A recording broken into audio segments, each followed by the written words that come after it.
Hello दोस्तों, मैं Zubair Mukhtar programme नई बात के साथ हाजिर हूँ। मेरे दफ्तर में दो लड़के काम करते हैं और उन दोनों का रवैया बहुत ही मुख्तलिफ है। पहला वाला शख्स अपने घर का किराया देने के लिए अपने पैसे को इकट्ठा करता है और जबकि दूसरा शख्स पिकनिक मनाने के लिए पैसे को खर्च करता है। पहला वाला शख्स अपने बाप की अद्वियात को पूरा करने के लिए पैसा इकट्ठा करता है और जबकि दूसरा शख्स नए जूते नए कपड़े खरीदने पर सर्व करता है। जब मैं इनकी जिंदगियों पर गौर करता हूँ तो मुझे बहुत ही तरस आता है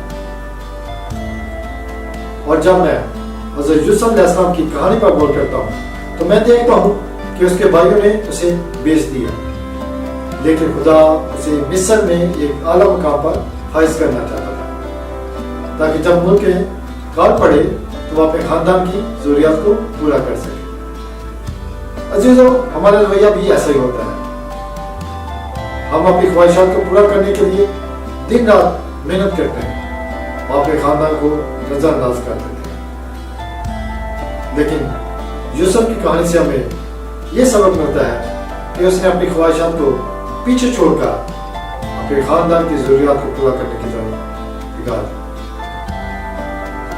दोस्तों, खुदा हमें तौफीक बख्शे कि हम भी यूसुफ अलैहिस्सलाम की जिंदगी को सामने रखते हुए अपनी जिंदगी को अपने खानदान के लिए वक्त करें ताकि जब कभी उनको जरूरत पड़े हम उनकी जरूरियात को पूरा कर सकें।